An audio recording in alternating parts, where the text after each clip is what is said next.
¿Qué pasa después? ¿Qué pasa después de que tu mami fallece? Mi madre fallece y lógico cambia todos los roles de la casa. Perdón que te interrumpa. Sí. ¿Era muy cariñosa tu mamá contigo? Era, con todo respeto lo digo y todo, era muy mendiga. Y ¿Era yo dura? soy muy mendigo, sí, te lo juro. Era muy mendiga en el buen sentido. Nosotros nos cagamos de risa porque siempre decimos, cada que nosotros, yo soy hablo con muchas maldiciones, ¿no? Y no solo yo, todos mis hermanos. Y así era ella. Ella, por eso decíamos, mi jefa era bien mendiga. Sí, claro. O sea, mi papá era muy correcto, mi papá es muy correcto, mi papá, olvídate, todo muy bien. Y mi mamá era la, hijo de tu... A ver, cabrones. Sí, a ver, aquí se come a las 2 y si no, y te movías y aquí aplasta en el asiento, cabrón. O sea bien mal hablada. Sí, disciplinada, pero bien mal hablada, pero ¿no? Dura. Entonces, pero dura. Recuerdo que un hermano, nosotros teníamos afuera, ella más bien tenía afuera de la casa una mesita que vendía fruta y dulces. Entonces, pues tenías pesitos y cosas. Y un hermano le agarró un pesito, Jordi.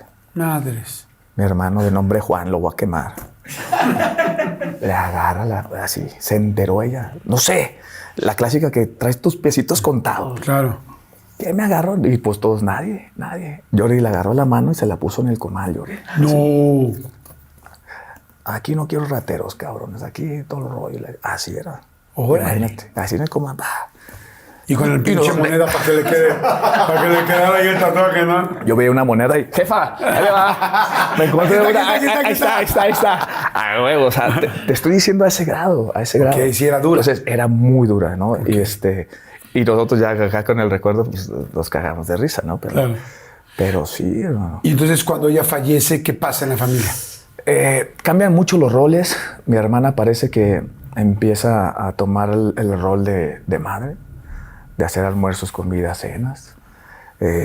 Mi papá, imagínate, mi mamá fallece, ella tenía 33 años. Ah, no juegues, está chiquita. Mi papá tenía 35 años, 35, 36 Pues años. muy jóvenes. Imagínate. Entonces, para que te des cuenta, entonces cambian tanto los roles que como eso de más o menos a los 6 meses, mi papá conoce a otra persona. Okay. Mi papá conoce a otra persona, siento que el error de mi padre fue haberla metido a la casa. Y ahí es donde toda la familia, lo ve mal. Lo ve como que si no hubiera tenido un luto, respeto, ¿no? Un luto, una cosa, una situación, ¿sabes? Más allá de que ahí nos enteramos de que mis hermanos, los dos más grandes, no éramos hermanos todos. Eran medios hermanos. Eran medios hermanos. Entonces imagínate, cuando pasa eso, empiezan las peleas totalmente. De los dos más grandes con mi padre.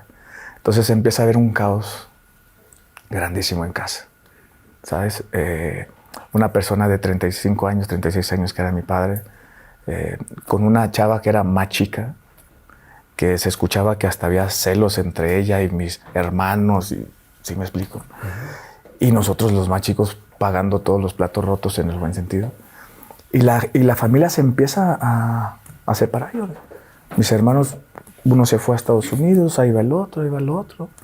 Y nosotros caemos, ya con el tiempo, a los años, caemos acá a Tlaquepaque. ¿En Tlaquepaque? Sí. ¿Con quién se queda en Tlaquepaque? ¿Con tu papá? No. Nosotros nos quedamos, todos empiezan a ir. Lógico que mi hermana, yo creo que lo hizo más por salir. Ajá. De esa... Sí, de la familia, de salir de ese problema, de ese detalle. Ella, cuando cumple 15, 16 años, el primer novio que conoce, se va. Nos quedamos, Anson y yo, con mi padre. Todo el tiempo, Jordi, que mi padre estuvo haciendo, que mi mamá vivía y todo, mi padre era un señor muy normal. Los domingos era el día que él descansaba y era el clásico, es mi tele, no me la toque, tráeme una cervecita, ver partidos de fútbol, ¿no? Y nosotros decíamos, chingas, pues domingo es televisión de mi jefe, ¿no? ¿Le iba a las Chivas? Digo, porque pues después... Ya después supe, pero sí, ya después supe. Pero haz de cuenta que pero no era un borracho como tal, Jordi. Ajá. Cuando pasa todo esto, Jordi, Se clavó en el alcohol. se nos va. Se vuelve muy loco, empieza todo, nos maltrata, nos golpea, nos hace toda la situación. ¿Llegaba todos los días tomado? Todo el tiempo. ¿Y seguía trabajando o no? Sí, de repente trabajaba, pero también por todas esas cosas de alcohol y cosas de esas, hasta que lo corren. Y y pues ahí empieza, digamos, este cambio de vida muy drástico. ¿Cómo cambia la economía? Pues cambia muchísimo porque donde vivíamos rentábamos. Entonces, pues imagínate, ¿no? Y buscaban al papá y pues no está, y pues la renta, y si no lo saco. Y empezamos a rondar por todo el pueblo, Jordi. Una casa aquí y acá, te lo juro. O sea, cada vez que les decían vas para afuera. Sí, cada vez, ¿no? Entonces, y los tres juntos, Jordi, mi papá y mi hermano. ¿Y la mujer ya no? No, ahí la mujer como que vio que ya no había nada, entonces pues como que adiós. Se separó. Y solo él con ustedes dos. Con nosotros dos, entonces pues cambiamos de casa en casa, todo el rollo, hasta llegar a una casa, Jordi, que yo recuerdo y te digo, me da mucho sentimiento porque era una casa donde decían, papá, tengo un amigo, nos presta un cuartito. Y yo, ok, qué padre, ¿no? Para eso no te miento, nosotros buscábamos la manera de conseguir comida. Jordi, nosotros teníamos 10, 11 años. Mi hermano, el más chico, no terminó la primaria. O sea, él se quedó en 5º año. O sea, no terminó su 6º. Yo justo alcancé a terminar 6º año a los 11 años y hasta ahí, ¿no? Entonces, pero él no la terminó. Entonces, tengo un amigo, nos pidió un cuartito. No tiene luz, no tiene nada. Y nosotros, pues no hay pedo, vamos. Sí, es un techo. Papá, lo que usted diga. Vamos. Claro, por supuesto, sí. Una noche, Jordi, de esas veces que mi papá se ponía tomado, porque mi papá ya no te tomaba alcohol. Mi papá te tomaba las anforitas de alcohol medicinal. La del 96. Sí, las de la tapita roja. Ajá. ¿Me explicó? Sí, todavía la azul es más leve, ¿no? Pero no, va. La pinche roja ya la roja ya está más era fuerte. menos picante. Sí, te entiendo mucho tu sentimiento. Llegamos. Llegó una noche, Jordi, y como no había luz, él acostado en el suelo, con una cobija encima y 4 velas. Por el tema de luz. Ajá. Y nosotros ya entramos y cuando llegamos, dijimos, bueno, mi papá se murió. Claro, o sea, tú ves a alguien acostado con una cobija y 4 velas y se Sí, murió y mi le están papá se velando. murió. Sí, Más claro. que ya habían visto, perdón, pero ya habían visto lo que había sido velar a tu mamá en su casa. Entonces, claro que te recuerdas. Sí, mi papá se murió. Entonces yo volteo a mi hermano, se murió. Y el otro güey es de piel más fría, ¿no? Pues de sentimientos más. ¿Cuál se murió? ¿Cómo se va a tapar él solo? Y la chica se me explicó. Entonces, está pedo. Está borracho. Y le dije, jefe, la chica. Y sí se despertó. No. Pero, o sea, esa impresión, Jordi, ahí me di cuenta, Jordi, te lo juro que necesitamos hacer nosotros algo. La verdad, nosotros necesitamos hacer algo porque sabíamos que mi jefe no tenía esa fuerza, esa voluntad. Parecía que mi jefe se había abandonado totalmente, pero feo. ¿Les daba miedo o a ti te daba miedo cuando llegaba tu papá? Mucho miedo, porque nos golpeaba, nos corría. 1 a 2 de la mañana tenemos que pasar de donde viviéramos, pero casi siempre, a las orillas de Ocotlán. Y teníamos que cruzar para llegar con mi abuelita, ¿no? Toda la familia por parte de mi papá son de Ocotlán. Toda la familia por parte de mi madre son de Guadalajara.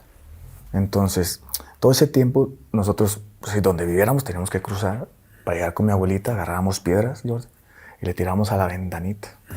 Salía mi abuelita y mi abuelita, pues es que nos corrió mi jefe. No, ay, cabrones, métanse ahí a la sala y duérmanse. Y esa era nuestra salida. No. Caminar, güey. Entonces, era así el tema. ¿Tu papá fue la primera persona que le tuviste miedo? No, porque...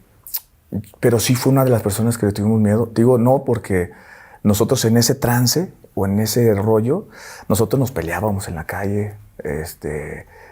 Muchas veces nos dormimos en las plazas, en la plaza principal, en las bancas, y había mucha gente que quería abusar. Había gente Se dormía mi hermano y yo decía, duérmete, güey, un rato, yo vigilo. Y él dormía en la banca y yo sentado, ¿no? Güey, ya, güey, me estoy cayendo y cambiamos. Claro, imagínate ver 2 niños de 11 años y 10 años. 3, 4 de la solos mañana. durmiendo a las 3 de la mañana. La gente de ayuntamiento, los que barren a las 5 de la mañana, empiezan con sus pinches escobas, pero estaba la presidencia que si te veía el policía te corría. Cabrones. ¿Y alguna vez te tocó que alguno de ellos se acercara a tocarlos o algo que tuvieras que levantar? Cabrón, deja a mi hermano. No como tal, pero sí te daba eso miedo. ¿Sí me explico? O sea, Claro. simplemente ver un adulto que estaba ahí, fuera un policía, fuera lo que sea, te daba un chingo de miedo. ¿Y tu papá no se daba cuenta de dónde estaba? Pues, Estaba tomado. Regresábamos, muchas veces, está borracho, vámonos fuera, güey. Hacíamos tiempo, como decíamos, regresábamos, ya está borracho, güey. Y entrabas así, güey. Sí. ¿Sabes? Y te acostabas, agarrabas la cobija y tal. O sea, entonces, pero se despertaba y era como que él tenía mucho rencor, muchas cosas, mucho todo.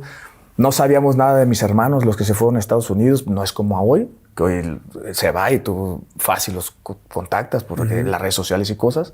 En aquel entonces no había nada. Sí, no sabías nada. No había nada. Entonces no teníamos un teléfono donde ellos pudieran llamar. No teníamos nosotros un teléfono donde llamarlos. No nada. O sea, nunca recibimos, digamos, $1, ¿no? De, güey, ahí está, para que se alivianen. Oye, está interesantísimo. Qué historia. Sabes que el ver a dónde has llegado y todo lo que has hecho, y también de una historia que pues yo creo que mucha gente compartimos de diferentes situaciones. Sabemos mucha gente que hemos vivido con una persona con problemas de alcohol o con situaciones así. Creo que inspira mucho hasta dónde llegas. Ahorita te quiero preguntar, vamos a ir rápido a un refil. Sí. ¿En qué momento empieza el fútbol? ¿En qué momento empiezan a cambiar las cosas? ¿En qué momento te conviertes en este padre que eres hoy? Porque pues al final eres un padre de 2 hijos con 27 años de casado. Y cómo de un ejemplo que tienes que vivir como este te conviertes en lo que hoy afortunadamente eres. Así es que vamos rápido a hacer un refil. La gente, estoy seguro que todos están igual de interesados que yo. Vamos rápido. Si les está gustando, por favor, denle like. Estas entrevistas lo que necesitan es sobre todo que se suscriban al canal, que es gratis y siempre lo va a hacer. Y si pueden, que las compartan para que más gente las vea. Eso nos ayuda para poder seguirlas haciendo. Voy de volada a refil y regreso y sigo platicando con Carlos Salcido.